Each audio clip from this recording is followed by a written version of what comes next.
मित्रों, आज हम अपने इस चैनल पर योनि मुद्रा पर विशेष प्रकार की एक वीडियो लेकर के आए हैं कि भगवती की प्रसन्नता के लिए योनि मुद्रा प्रदर्शित करने की आज्ञा है। प्रत्यक्ष रूप से इसका लंबी योग साधना के अंतर्गत तंत्र मंत्र यंत्र साधना से भी दृष्टिगोचर होता है। इस मुद्रा के निरंतर अभ्यास से साधक की प्राण अपान वायु को मिला देने वाली मूलबंध क्रिया को भी साथ करने से जो स्थिति बनती है उसे ही योनि मुद्रा की संज्ञा दी गई है। यह बहुत चमत्कारी मुद्रा है। पद्मासन की स्थिति में बैठकर दोनों हाथों की उंगलियों से योनि मुद्रा बनाकर और पूर्व मूलबंध की स्थिति में सम्यक भाव से स्थित होकर प्राण अपान को मिलाने की प्रबल भावना के साथ मूलाधार स्थान पर यौगिक संयम करने से कई प्रकार की सिद्धियां प्राप्त हो जाती हैं। ऋषियों का मत है कि जिस योगी को उपरोक्त स्थिति में योनि मुद्रा का लगातार अभ्यास करते करते सिद्धि प्राप्त हो गई हो, उसका शरीर साधना अवस्था में भूमि से आसन सहित ऊपर अधर में स्थित हो जाता है। संभवतः इसी कारण आदि गुरु शंकराचार्य ने अपने योग रत्नावली नामक विशेष ग्रंथ में मूलबंध का उल्लेख विशेष रूप से किया है। मूलबंध योग की एक अद्भुत क्रिया है। इसको करने से योग की अनेक कठिनतम क्रियाएं स्वतः ही सिद्ध हो जाती हैं, जिसमें अश्विनी और ब्रजौली मुद्राएं प्रमुख हैं। इन मुद्राओं के सिद्ध हो जाने से योगी में कई प्रकार की शक्तियों का अभ्युदय हो जाता है।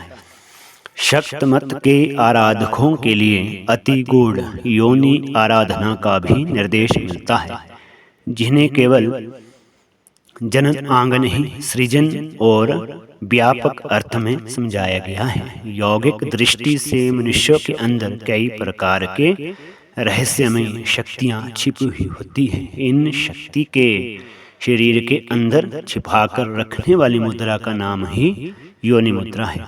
तत् योग के अनुसार केवल हाथों की उंगलियों से महाशक्ति भगवती की प्रसन्नता के लिए योनि मुद्रा प्रदर्शित करने की आज्ञा है। प्रत्यक्ष रूप से इसका प्रभाव लंबी योग साधना के अंतर्गत तंत्र मंत्र यंत्र साधना से भी दृष्टिगोचर होता है।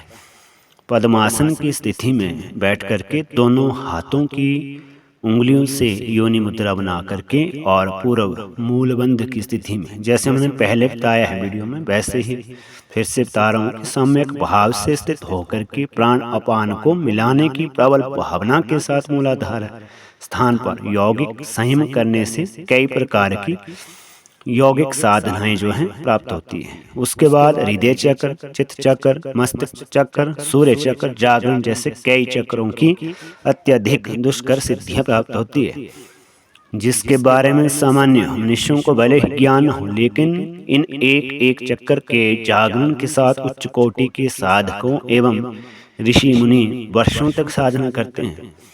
इस प्रकार यह कभी न खत्म होने वाली एक अत्यधिक गूढ़ विषय है। इस क्रम से आज हमारे तंत्र के धरातल पे अलग अलग बहुत से विधान प्रचलित है।